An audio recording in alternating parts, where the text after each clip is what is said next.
प्यारे बच्चों, आज हम जो है पुनः एक नया टॉपिक ले रहे हैं, प्रोटॉन की खोज। लास्ट टाइम तो मैंने आपको इलेक्ट्रॉन की खोज के बारे में बताया था कि इलेक्ट्रॉन की खोज किस प्रकार से वैज्ञानिकों के प्रयासों के द्वारा हुई। आज हम ले रहे हैं प्रोटॉन की खोज या धन किरणें, डिस्कवरी ऑफ प्रोटॉन या एनोड रेज को हम कहते हैं, कैसे प्रोटॉन की खोज हुई। तो जैसे कि हम ये जानते हैं कि सर्वप्रथम जो है गोल्डस्टीन एक वैज्ञानिक हुए हैं। गोल्डस्टीन एक वैज्ञानिक हुए 1886 में। इन्होंने देखा कि यदि हम जो है विद्युत जो विसर्ग नली है, लास्ट टाइम तो हमने इलेक्ट्रॉन के केस में बताई थी, विद्युत विसर्ग नली में इसके लक्षण में आपको इसके बारे में मैं आपको पहले ही बता चुका हूँ। यहाँ से हमने निर्वात के लिए निर्वात पंप ले रखा है, वैक्यूम, और ये हमारे जो हैं इलेक्ट्रोड हैं।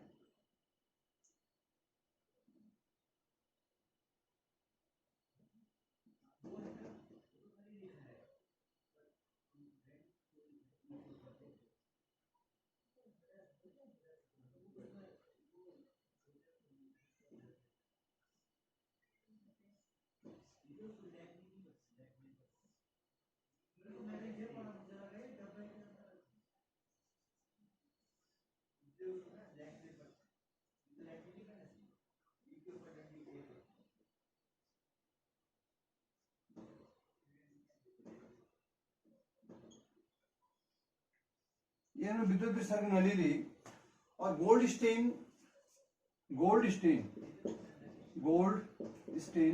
इधर भी प्रोटॉन के जो खोजकर्ता वैज्ञानिक हैं वो रदरफोर्ड हैं, मैं लास्ट में आपको बताया था।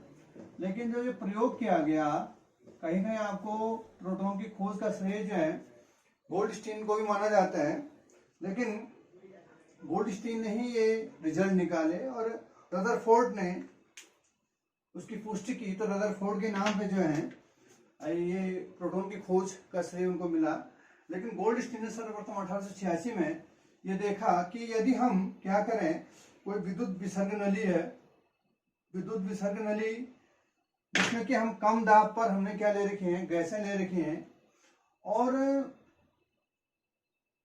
यदि हम क्या करें, जो कैथोड है, कैथोड और एनोड, ये दो पोल है हमारे, ये एनोड है आपका और ये आपका जो है ये कैथोड है। तो लास्ट टाइम में मैंने बताया था कि जब हम इसमें हाई वोल्टेज क्या करते हैं, हाई वोल्टेज लगभग 10,000 वोल्ट तक इसमें जो है प्रवाहित किया जाता है विद्युत विसर्ग नली में एट लो प्रेशर, माने कम दाब पर, लगभग मैंने बताया 10⁻²⁰ mm दाब पर जब जो है इसमें विद्युत प्रवाहित की जाती है।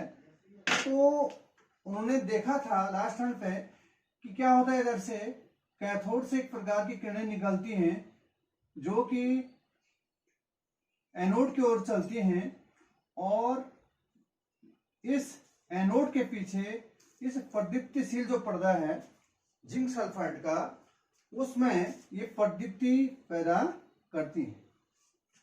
तो इन रेज को हमने कहा था ये कैथोड रे हैं, these are the cathode ray. ये क्या है, कैथोड रेज हैं, जो कि कहां से निकल रही, कैथोड से निकल रही हैं और एनोड की तरफ को जा रही हैं, ये पहले हमने देखा है। और ये प्रदीप्ति पैदा कहां कर रही है, एनोड के पीछे।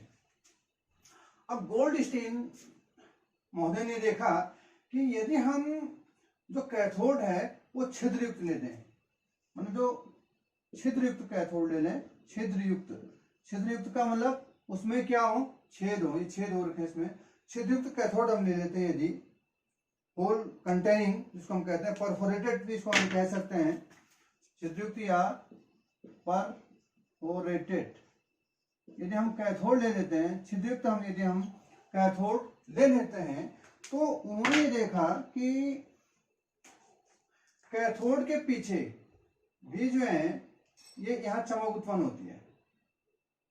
कहने का मतलब है कि यदि हम छिद्रित कैथोड ले लेते हैं तो कैथोड के पीछे भी जो है चमक पैदा होती है। कहने का मतलब यहाँ भी जो है किरणें जा रही हैं, तो ये किरणें जो है यहाँ से इन छेदों से होते हुए यहाँ पहुंच जाती है किरणें, इधर से भी किरणें इधर को निकल रही हैं। तो इन्होंने इन किरणों को नाम दिया एनोड रे, क्योंकि ये एनोड रे इसलिए कहा क्योंकि ये किरणें एनोड से निकल रही हैं, कैथोड से किरणें निकलने वाली हैं, इनको कैथोड रे कहा। और जो ये किरणें निकल रही हैं इनको इन्होंने एनोड रे या इसको कहा, क्योंकि एनोड रे या इसको हिंदी में कहें तो इनको धन किरणें कहा गया। और क्योंकि ये जो किरणें हैं इन छेदों से, इन होल से होते हुए जा रही हैं, छेदों से होते हुए जा रही है और यहाँ जो है इस पर्दे पर जो है प्रदीप्ति उत्पन्न पैदा कर रही है, चमक पैदा कर रही है। प्रदीप्ति कहें या स्फुट दीप्ति कहते हैं, फोस्फोरेसेंस, ये पैदा कर रही हैं। तो इसका मतलब है कि ये किरणें यहाँ टकरा रही हैं, हमने जिनको क्या नाम दिया एनोड रे कहा, क्योंकि ये छेदों से होकर जाती हैं, होल से होकर के जाती हैं, इसलिए इनका दूसरा नाम कैनाल रे भी है। कैनाल मीन्स छेद होता है, तो कैनाल रे भी इनका नाम रखा गया है, या इनको हम सिंपली धन किरणें या एनोड रे इनका नाम दिया गया है। तो अब हम ये देखते हैं कि जो धन किरणें हैं या जो ये एनोड रे हैं जो कि एनोड से निकल रही है और कैथोड की तरफ को जा रही है, इनकी हम गुणों की बात करते हैं तो इनके गुण भी लगभग कैथोड किरणों की तरह होते हैं। तो हमको लास्ट में पता होगा कि कैथोड किरणों के गुणों को यदि हम थोड़ा सा अपने दिमाग में ले लें, हमने कहा था कैथोड किरणें सीधी रेखा में चलती हैं, तो ये किरणें भी जो है सीधी रेखा में चलती हैं। कहने का मतलब, लेकिन opposite of cathode ray, cathode किरणों के विपरीत, क्योंकि कैथोड किरण इधर को निकल रही, कैथोड से एनोड की ओर को निकल रही, ये किरणें जो एनोड से कैथोड की ओर को निकल रही हैं, अर्थात ये भी सीधी रेखा में चलती है लेकिन किसके, कैथोड किरणों के विपरीत।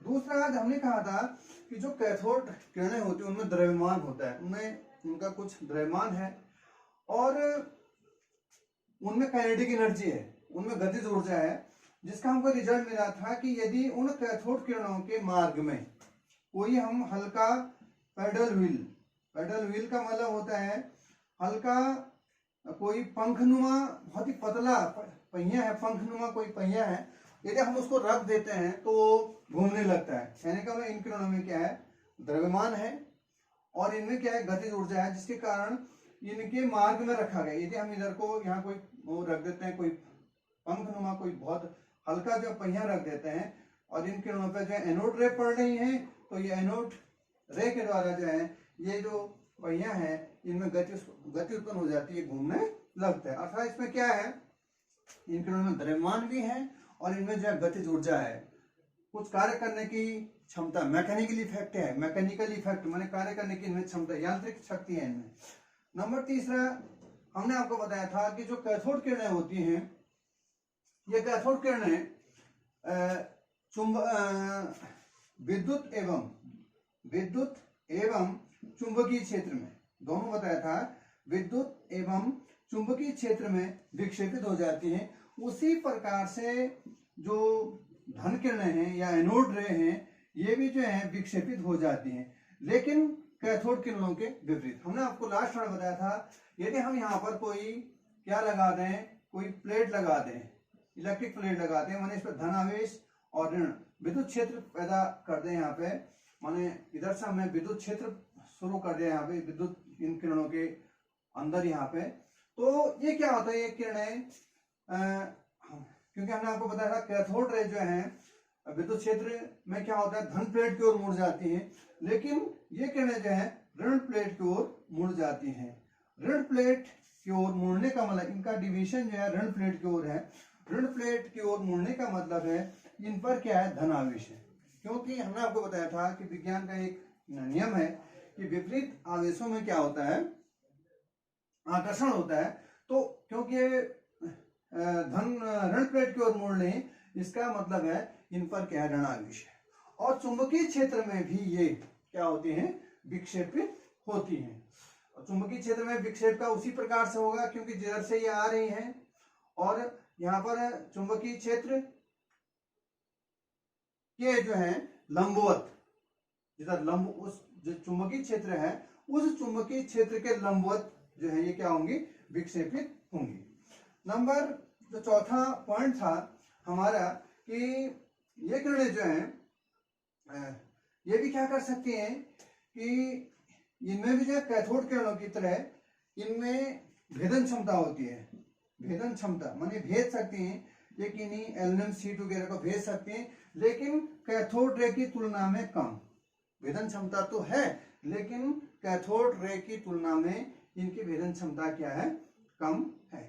तो ये किरणें भी जो है, अगला जो है ये भी किरणें भी जो है जो फोटोग्राफिक प्लेट होती है, उस फोटोग्राफिक प्लेट, ये फोटोग्राफिक प्लेट को क्या करती हैं, ये भी प्रभावित कर सकते हैं। लगभग इनके गुण लगभग कहेंगे, सब गुण तो नहीं, लगभग जो है क्या है, कैथोड किरणों की तरह। तो इस प्रकार उन्होंने देखा कि यदि हम यहाँ पर हाइड्रोजन गैस ले लेते हैं, सपोज के लिए हम, अब यहाँ पर इसका वजह क्या है, क्योंकि हमने आपको बताया था कि यदि हम कम दाब पर जो गैसें ले लें, यहाँ कोई गैस भरी गई है, कम दाब पर कोई गैस ले लें और उसमें जो है क्या करें, उसमें हाई वोल्टेज की विद्युत धारा इसमें प्रवाहित करें, तो यहाँ पर जो गैस है उस गैस का आयनन हो जाता है, माने गैस जो है आयनों में टूट जाती है। उस आयनन के कारण क्या होगा, आयनेशन का रिजल्ट होता है कि जैसे कोई ए परमाणु है, ए कोई परमाणु है और इसका यदि आयनन हो गया तो ये टूट जाएगा आपका A प्लस जी, गैसीय आयन बन गया, प्लस इलेक्ट्रॉन इसमें निकल गया। ये मैंने आपको बताया, जैसे ए कोई गैस है इन जनरल, और यदि उसे इलेक्ट्रॉन अलग हो गया और ये धनायन बन गया, तो ऐसे ही यहाँ पर कोई गैस ले ली गई, चाहे हाइड्रोजन गैस है, हाइड्रोजन गैस ले ली गई तो यहाँ पर उसका आयनन हो गया, आयरन के यहाँ पर जो धनायन बना, वो धनायन जो है क्योंकि धनावेशित है तो वो इधर को कैथोड की तरफ को कुल मिलाकर के जो है, जो ये धन किरण है, ये क्या है, एक प्रकार के धनायन है। जब कुछ गैस है उसमें जब विद्युत धारा प्रवाहित की गई तो धनायन है, एच आयन है। हाइड्रोजन के केस में क्या हो जाएगा, एच प्लस आयन हो जाएगा, इसको हम प्रोटॉन कहते हैं। H plus ion, H plus ion का मतलब है दैट इज द प्रोटॉन, इसको हम प्रोटॉन नाम देते हैं, यहाँ पे ये प्रोटॉन हो गया। तो हाइड्रोजन गैस के केस में ऐसा देखा गया कि यहाँ पर जो एनोड रे की उत्पत्ति का कारण है गैसों का जो आयनन हुआ, आयनन के फलन से जो धनायन बना, धनायन पर क्या है, धनावेश है, पॉजिटिव चार्ज है, वो पॉजिटिव चार्ज किधर को जाएगा, निगेटिव टर्मिनल्स की तरफ अर्थात कैथोड की तरफ को जाएंगे, क्योंकि कैथोड छिद्र युक्त है। तो इस छेद से ये गैसें जो है, सॉरी ये जो पार्टिकल है, कण है, ये इधर छेदों से निकल जाएंगे और जो विद्युत विसर्ग नलिका है, विद्युत विसर्ग नलिका के पर जो है क्या करेंगे, प्रतिदीप्ति चमक क्या करेंगे, पैदा करेंगे। तो यहाँ पर हाइड्रोजन गैस ली गई। तो हाइड्रोजन के केस में क्योंकि हाइड्रोजन जो है सबसे हल्की गैस है, तो उस कंडीशन में ये देखा गया कि हाइड्रोजन के केस में जो ये धनायन है, इसको हम यहाँ पे क्या कहते हैं, मतलब एक प्रकार से जो ये धन किरणें हैं, ये क्या है, धनावेशित नाभिक है, कहने का मतलब धन किरणें धनायन है, और इन्हीं को हम क्या कहते हैं, हाइड्रोजन के केस में इसको प्रोटॉन नाम दिया गया। और गैसें लेंगे तो और गैसों में भी ऐसा देखा जा सकता है। हाइड्रोजन गैस के केस में देखा गया है कि जो ये पार्टिकल है, तो ये प्रोटॉन है, इस पर इकाई धनावेश है, और जो इकाई है, जो यूनिट धनावेश है, उसका जो मान है 1.6022 इंटू 10⁻19 कूलाम है। अर्थात ये जो आवेश है, यह आवेश भी जो है इलेक्ट्रॉन के बराबर है, लेकिन इलेक्ट्रॉन पर क्या था, यूनिट जो आवेश था और क्या था, ऋणावेश था। लेकिन यहाँ पर जो आवेश है वो क्या है, धनावेश है, इकाई धनावेश है, जिसका मान कितना होता है 1.6022 इंटू 10⁻19 कूलाम, या इसको हम लिख सकते हैं 1.6 इंटू 10⁻19 कूलाम शॉर्ट में जो है हम इसको ऐसा लिख लेते हैं। और जो ये कण है, यदि हम इसका मास देखें, इसका जो द्रव्यमान देखें, यह द्रव्यमान लगभग हाइड्रोजन परमाणु के द्रव्यमान के बराबर, या दूसरे शब्दों में कहें, क्योंकि इलेक्ट्रॉन का जो द्रव्यमान था वो हाइड्रोजन परमाणु के द्रव्यमान का 1/1837वां भाग था। या दूसरे शब्दों में कहें, जो प्रोटॉन का द्रव्यमान है वह हाइड्रोजन इलेक्ट्रॉन के द्रव्यमान का 1837 गुना, इलेक्ट्रॉन के द्रव्यमान का ये क्या है, कितना गुना भारी है, 1837 गुना भारी है, या इसका जो द्रव्यमान है हाइड्रोजन के द्रव्यमान के बराबर है। और ये जो द्रव्यमान होता है इसके यदि हम वो देखें 1.67262 इंटू 10⁻27 kg। तो जो द्रव्यमान बताया मैंने, ये कितना बताया, 1.16762 इंटू 10⁻27 kg। यदि हम इसको शॉर्ट में लिखें तो हम इसको शॉर्ट में भी लिख सकते हैं। शॉर्ट में हम इसको लिख लेते हैं 1.6 इंटू 10⁻27 kg। तो ये इसकी एक्चुअल वैल्यू होगी। तो इस प्रकार से जो है ये भी एक सार्वत्रिक कण है। सार्वत्रिक कण का मतलब यहाँ पर कोई भी गैस ले लें, उस गैस से ये इस प्रकार के धन किरणें या एनोड रे निकलती हैं। तो ये तो हमने यहाँ पर हाइड्रोजन का लिया। हाइड्रोजन का केस यदि हम लेते हैं तो उसमें यदि उसका E/m माने चार्ज और मास, माने E एंड उसका मास, यदि हम E/m ऑफ क्या देखें, हाइड्रोजन गैस के लिए देखें, तो उस कंडीशन में जो ये वैल्यू आती है, ये आती है आपकी 9.58 इंटू 10⁴ कूलाम पर ग्राम। तो उस कंडीशन में ये देखा कि हाइड्रोजन गैस के लिए इसका मान जो है कितना आता है, E/m का मान 9.58 इंटू 10⁴ कूलाम पर ग्राम। अब ये देखा गया है ये हाइड्रोजन के लिए है, क्योंकि हाइड्रोजन सबसे हल्की गैस है। उसके गैस में इसको अन्य गैसों पर भी यदि ऐसा देखा गया है कि यदि हम यहाँ पर गैस लेते हैं तो उस कंडीशन में भी जो है, जो यहाँ पर जो गैसों का द्रव्यमान पाया गया, इसकी जो वैल्यू E/m का वह इसके मल्टीपल होता है। मल्टीपल का मतलब इसका 1, 2 गुना, 3 गुना इस प्रकार से होता रहता है। तो कहने का मतलब है कि जो प्रोटॉन है, या जिनको हम, क्योंकि प्रोटॉन क्या है, ये भी किरणों से बनी है, धन, इसमें ये जो कण है वो धनावेशित कण है, इसलिए इसको एनोड किरणें कहा गया है, धन किरणें कहा गया है।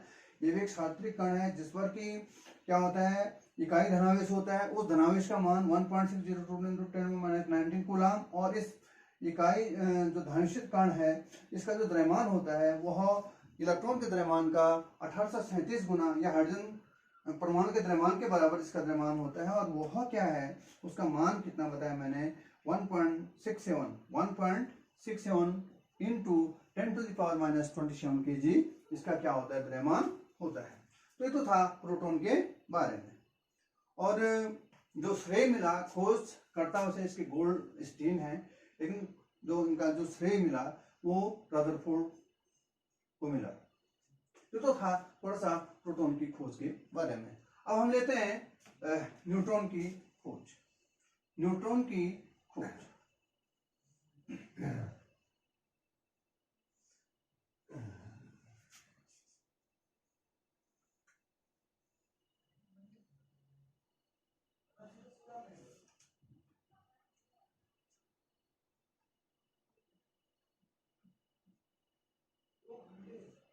डिस्कवरी ऑफ न्यूट्रॉन या न्यूट्रॉन की खोज।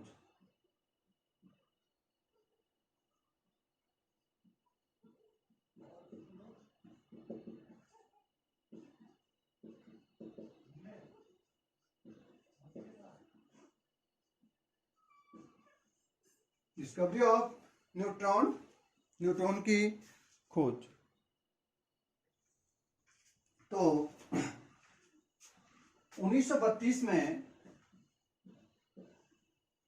जेम्स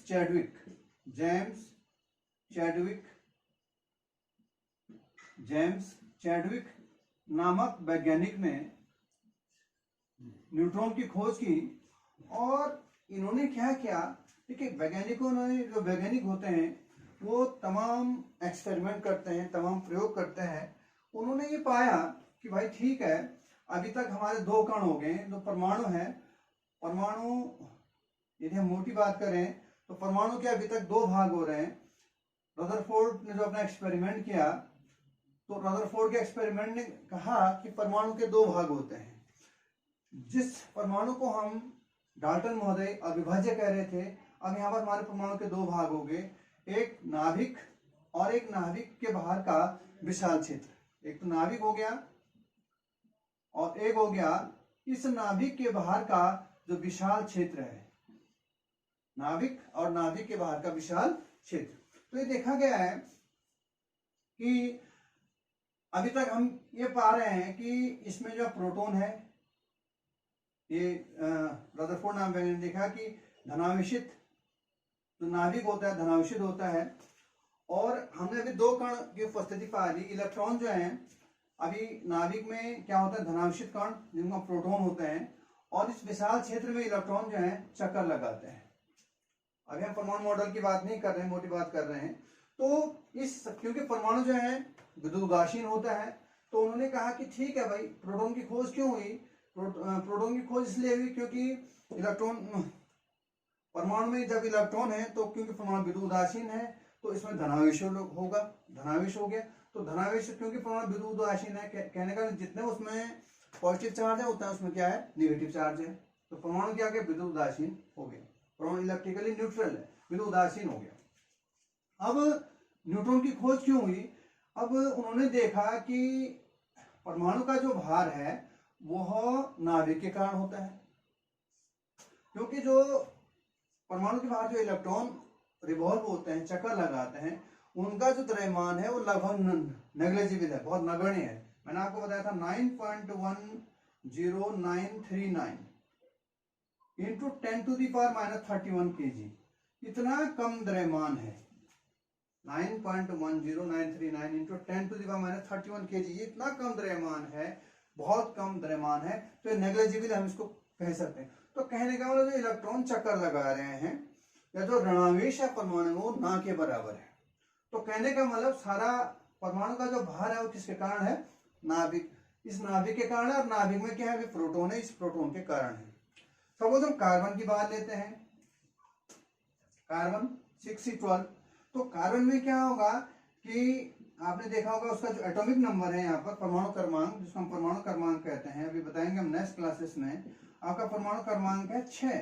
परमाणु क्रमांक 6 का मतलब है उसमें प्रोटॉनों की संख्या है 6। प्रोटॉनों की संख्या भी क्या होगी, 6 होगी। कहने का इसमें क्या होंगे, प्रोटॉन 6 होंगे। तो इसका परमाणु क्रमांक ये शो कर रहा है क्योंकि उसमें प्रोटॉन 6 हैं। तो ये जो है इसमें कितने हैं, परमाणु क्रमांक 6 होने का मतलब है कि ये जो है क्या है, 6 टाइम जो है भारी है। जो यहाँ पर हम बात करें हाइड्रोजन से जो है ये 6 टाइम, हाइड्रोजन की तुलना में यदि हम माने तो जो यहाँ पर ये कार्बन का नाभिक कार्बन है वह 6 टाइम क्या है, भारी है। लेकिन ये देखा गया है कि जो कार्बन का जो परमाणु है, कार्बन का जो परमाणु भार है, परमाणु द्रव्यमान है, परमाणु भार जिसको हम कहते हैं, वो 12 है। इसका मतलब 12 टाइम्स भारी है। माने जो कार्बन है वह हाइड्रोजन की तुलना में क्या है, 12 टाइम्स भारी है। तो कहने का मतलब 12 टाइम्स भारी कहाँ, इसको अब ये जब इसमें 6 प्रोटॉन है तो इसको 6 टाइम्स भारी होना चाहिए था। तो ये 12 टाइम्स कहां से हो गया? कहने का मतलब है 12 टाइम्स होने का मतलब है कि इसमें कोई और भी कण उपस्थित है। तो वो कण कौन सा है, वो न्यूट्रॉन है। तो इसलिए जो है वैज्ञानिकों ने कहा कि परमाणु के नाभिक में प्रोटॉन के साथ साथ एक दूसरा अन्य कण है। परमाणु क्योंकि बुद्धि उदासीन है, जितना धनावेश है उतना ही ऋणावेश है, तो ये तो प्रोटॉन और न्यूट्रॉन, प्रोटॉन और इलेक्ट्रॉन से क्या हो जाएगा, बैलेंस हो जाएगा। तो लेकिन जो ये कण है इसका द्रव्यमान तो है, अभी तो परमाणु जो है भारी हो रहा है, ज्यादा परमाणु भार इसका ज्यादा हो रहा है, तो दूसरा कण उपस्थित है, लेकिन ये आवेशहीन है, इस पर कोई आवेश नहीं है, ये न्यूट्रल है। पर जो ये कण है ये न्यूट्रल है, माने ये क्या है, अनावेशित है, माने न्यूट्रल है, माने इस पर कोई आवेश नहीं, आवेशहीन है। इसको हम कहेंगे ये आवेशहीन कण है, जिसको इन्होंने क्या दिया, न्यूट्रॉन नाम दिया। तो ये न्यूट्रॉन की उपस्थिति भी कहाँ है? नाभिक में है। इस प्रकार से हम कह सकते हैं कि परमाणु के नाभिक में अभी दो कण हमको मिल गए। एक तो प्रोटॉन मिल गया, प्रोटॉन जो कि धनावेशित है, और दूसरा मिल गया आपको न्यूट्रॉन जो कि क्या है? ऋणावेशित है। सॉरी, न्यूट्रॉन पर कोई आवेश नील चार्ज है, कोई आवेश नहीं है। और तीसरा जो कण है जो कि परमाणु के बाहर है, जो न्यूट्रॉन है, सॉरी इलेक्ट्रॉन है, और इलेक्ट्रॉन पर क्या है? कोई भी ऋणावेश है। इसमें क्या है होते हैं? ऋणावेशित होते हैं। तो इस प्रकार प्रोटॉन पर धनावेश, न्यूट्रॉन पर कोई आवेश नहीं, नील आवेश आवेशहीन होते हैं, और इलेक्ट्रॉन पर जो ऋणावेश होता है। तो अब इन्होंने क्या देखा कि यहाँ पर जेम्स चैडविक महोदय ने देखा कि विचार तो इसलिए आया कि इनमें क्यों डिफरेंसेस आ रहे हैं। नाभिक जो परमाणु का जो वास्तविक द्रव्यमान है वह केवल प्रोटॉन के बराबर ही द्रव्यमान क्यों नहीं है? क्योंकि इलेक्ट्रॉन का द्रव्यमान जो है क्या? नेग्लिजिबल है, अर्थात उसमें अन्य कण की उपस्थिति भी है जिसके कारण उसका जो द्रव्यमान है वो ज्यादा हो रहा है, इसलिए न्यूट्रॉन की खोज हुई। तो उन्होंने देखा कि जेम्स चैडविक महोदय ने कि जब जो हल्के तत्व होते हैं, जैसे आपका बेरिलियम हो गया, लिथियम हो गया, बेरिलियम हो गया, इस प्रकार के जो हल्के तत्व होते हैं, यदि उन हल्के तत्वों पर अल्फा कणों की बौछार कर दी जाए, ये कोई हल्का तत्व है और उस पर जो है अल्फा कण होते हैं, अल्फा रेज होती हैं, हीलियम नाभिक अल्फा रेज होती है जिसको हम 2He4 अल्फा कणों की बौछार कर दें, तो इनसे भी एक प्रकार की किरणें निकलती हैं, एक प्रकार की पार्टिकल्स, एक प्रकार की किरणें किससे बनी है? कणों से बनी है। ये सपोज किरण है तो कणों से बनी है। तो ये जो किरणें हैं ये क्या होती है? न्यूट्रल होती हैं। इन किरणों पर, अर्थात जो किरणें वो कणों से बनी है, उन किरणों पर कोई आवेश नहीं है, अर्थात विद्युत चुंबकीय क्षेत्र में विक्षेपित नहीं हो रही है, ये निरावेशित है।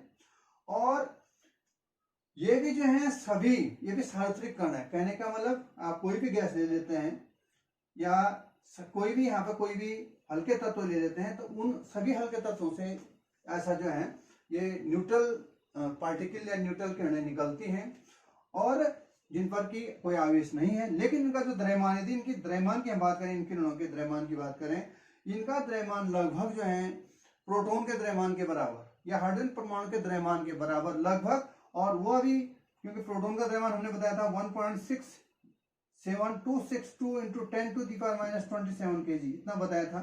तो प्रोटॉन के द्रव्यमान के लगभग वो होता है वो वैल्यू, जबकि वो द्रव्यमान है आपका 1.67493 इंटू 10⁻27 kg, इतना होता है। ये तो ऊपर वाला प्रोटॉन का द्रव्यमान हो गया। नीचे वाला जो द्रव्यमान है वह किसका है? वह न्यूट्रॉन का है। कितना? 1.67493 इंटू 10⁻⁻27, लगभग ये दोनों क्या है? एकदम बराबर तो नहीं, लेकिन लगभग क्या है? समान है। तो ये इसका जो है द्रव्यमान होता है, जिस पर आवेश क्या होता है? आवेशहीन होते हैं। और ये देखा गया कि सभी हल्के तत्वों पर यदि अल्फा कणों की बौछार कर दी जाए तो इस प्रकार के उदासीन कण निकलते हैं, जिनका कि द्रव्यमान हाइड्रोजन के या प्रोटॉन के द्रव्यमान के बराबर होता है, और जिन पर क्या होता है? आवेश क्या होता है? शून्य होता है। तो इस प्रकार से कुल मिलाकर के, और जो कहाँ उपस्थित होंगे, क्योंकि इन्हीं के कारण जब परमाणु भारी हो रहा था, नहीं तो वो प्रोटॉनों के कारण हो रहा था, लेकिन अब न्यूट्रॉन भी उसमें शामिल है। तो इस प्रकार से हम कह सकते हैं कि अब परमाणु, जो कि डाल्टन महोदय के अनुसार जो परमाणु क्या था, एक प्रकार से परमाणु क्या था? अविभाज्य था, माने कण रूप में था, खाली कण था जो कि जिसको हम विभाजित नहीं कर पा रहे थे। वो कण अब आधुनिक परमाणुवाद के अनुसार, अर्थात इलेक्ट्रॉन, प्रोटॉन और न्यूट्रॉन की खोज के परिणाम स्वरूप वो क्या बन गया कि अब वो जो परमाणु है उसमें 3 मूल कण उपस्थित हैं। वो 3 मूल कण कौन कौन है? इलेक्ट्रॉन, प्रोटॉन और न्यूट्रॉन। तो इस प्रकार से जो परमाणु है उसमें क्या है? 3 मूल कण उपस्थित हैं, जहां जिनकी स्थिति मैंने बताया। इलेक्ट्रॉन जो है परमाणु के बाहर कक्षाओं में, अभी हम बात करेंगे, धीरे धीरे आते हैं परमाणु मॉडल पे, कक्षाओं में चक्कर लगाते हैं। और जबकि प्रोटॉन और न्यूट्रॉन, प्रोटॉन धनावेशित है, न्यूट्रॉन कोई आवेश नहीं है, और ये कहाँ है? ये परमाणु के नाभिक में उपस्थित होते हैं, और इलेक्ट्रॉन जो है नाभिक के बाहर विभिन्न कक्षाओं में क्या करते हैं? चक्कर लगाते हैं। तो ये परमाणु जो अविभाज्य है अब क्या है? 3 मूल कणों से बन करके ये परमाणु जो है आपका क्या हुआ है, बना हुआ है। तो इस प्रकार से टाइम वीडियो जो है मैं यहीं पे समाप्त करता हूँ, क्योंकि कुछ तकनीकी खराबी आ रही है संभवतः, तो मैं इस वीडियो को यहीं पे जो है समाप्त करता हूँ। Thank you.